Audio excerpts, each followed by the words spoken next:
Assalamualaikum warahmatullahi wabarakatuh. Perkenalkan, nama saya Fatmawati dengan NIM J1A1191117 dari kelas konsentrasi lingkungan Fakultas Kesehatan Masyarakat Universitas Haluoleo. Nah, sebelum itu, perkenalkan rekan-rekan saya yakni Nama saya Hamzah Kasmadi dengan NIM J1A19124. Perkenalkan, nama saya Waode Reni Murdani dengan NIM J1A1192007. Perkenalkan, nama saya Febrianti dengan NIM J1A11909 kelas kesehatan lingkungan 09. Nah, pada kesempatan kali ini kami akan sedikit membahas mengenai pencemaran lingkungan di wilayah pesisir dan kepulauan. Untuk itu, simak lebih lanjut videonya.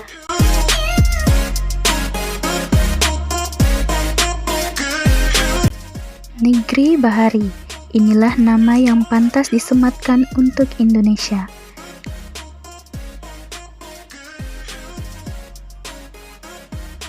Dari seluruh luasan wilayahnya, hanya 1/3 berupa daratan.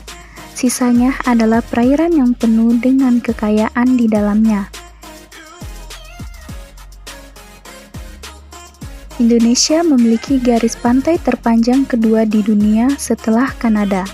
Total panjang garis pantai Indonesia sepanjang 108.000 km. Di sepanjang pesisir pantai inilah tinggal masyarakat yang bergantung pada lautan yang kaya. Sebagai negara maritim, perairan Indonesia menjadi surga bagi keanekaragaman hayati. Jargon ini sudah digaungkan sejak dulu. Namun, nyatanya perairan Indonesia kini mulai menjadi tempat sampah. Riset yang dilakukan pada sebelumnya oleh Jenny Jambet dari Universitas Georgia menunjukkan Indonesia menjadi negara terbesar kedua dalam kasus pencemaran laut dengan plastik. Kebanyakan orang berpikir bahwa sampah di laut dan wilayah pesisir berasal dari masyarakat yang tinggal di sekitarnya, padahal tidak semua sampah tersebut berasal dari mereka.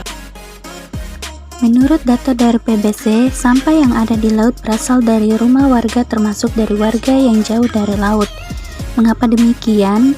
Nah, hal ini dikarenakan ketika masyarakat membuang sampah di tempat pembuangan akhir dekat sungai, ketika hujan maka sampah tersebut juga akan ikut hanyut dan pada akhirnya sungai tersebut akan menuju laut.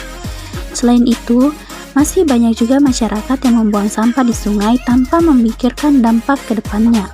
Banyak dampak yang ditimbulkan akibat penumpukan sampah di laut, seperti merusak keseimbangan nutrien di laut, membahayakan keselamatan hewan bawah laut, polusi air dan tanah, mengganggu daya tarik wisatawan, merusak terumbu karang, mengurangi populasi fitoplankton, dan mengancam eksistensi burung laut.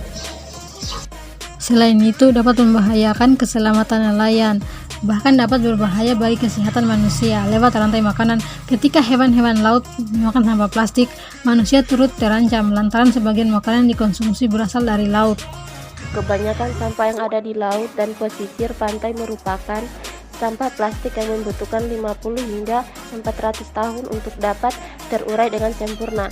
Untuk itu perlu adanya upaya penanggulangan dengan cara mengurangi penggunaan plastik dengan menggunakan produk resable dan eco-friendly, serta memilih dan membuang sampah pada tempatnya. Selain itu, pemerintah juga melalui program Indonesia Bersih Sampah 2025 mencanangkan pengurangan sampah 30% dari sumber dan mendaur ulang setidaknya 70% sampah agar tidak berakhir di TPA apalagi lingkungan.